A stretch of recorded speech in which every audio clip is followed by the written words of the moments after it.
United Nation environmental programme. आज हम United Nation environment programme के बारे में डिस्कशन करने वाले हैं। हाल ही यूनाइटेड नेशन ने 50 ईयर्स कंप्लीट किए हैं। यूपीएससी में प्रीलिम्स में आने के चांसेस ज़्यादा है। Special section of United Nation environmental programme was conveyed celebrate the completion of 50 years on global body. 50 years complete किए हैं।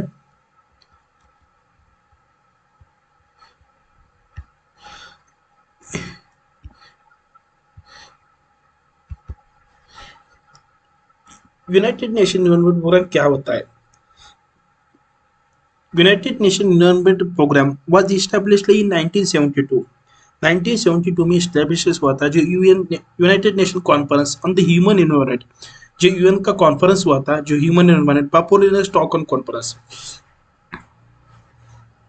As it held in Stockholm Sweden.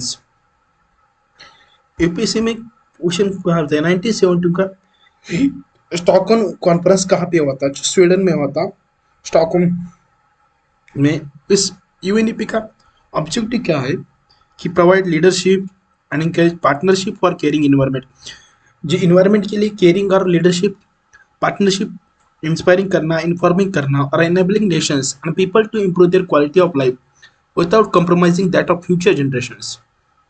Future generation की कॉम्प्रोमाइज ना करते हुए inspiring information, enabling nations people to the quality of life. It uses expertise to strengthen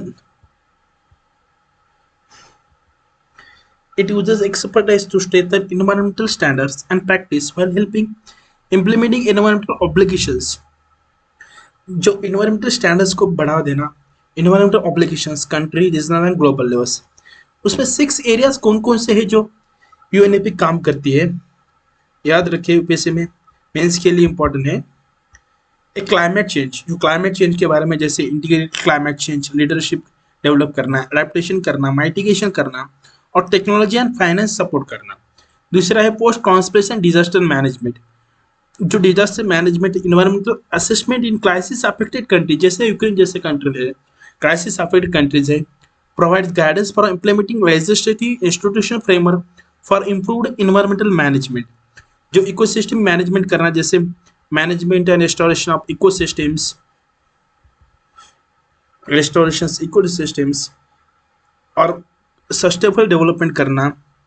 promote use of ecosystem services, environmental governance, जैसे UNEP supports governments in establishing, implementing, strengthening the necessary process, institutions, laws and policies and program to achieve sustainable development at the country, regional and global levels, mainstreaming environmental development plannings, planning करना environmental governance की। और harmful substances, जैसे UNEP को minimize the impact of harmful substances. UNEP का काम है harmful substance को minimize करना, इन्वायरमेंटल और human beings, resource and efficiency for sustainable consumption और production. UNEP focus on regional and global efforts to ensure natural resources, जो global efforts है, natural resources, products, process, consumer, environmental friendly, sustainable, उसका use करना। एक governing body है UNEP के, जिसका नाम है यूएन इन्वायरमेंटल असेंबली। एक गवर्निंग बॉडी यूएनईपी की। यूनाइटेड इन्वायरमेंटल असेंबली कब क्रिएट हुई थी? 2012 में क्रिएट हुई थी, रिप्लेसिंग गवर्निंग काउंसिल। यूएनईपी के आप 193 मेंबर है, हर 2 साल के, meets every 2 years and headquarter Nairobi, Kenya. UPSC के पॉइंट में से यूएन इन्वायरमेंटल असेंबली, प्रीलिम के पॉइंट ऑफ व्यू से यूएन इन्वायरमेंटल असेंबली बहुत इंपॉर्टेंट है। Thank you friends.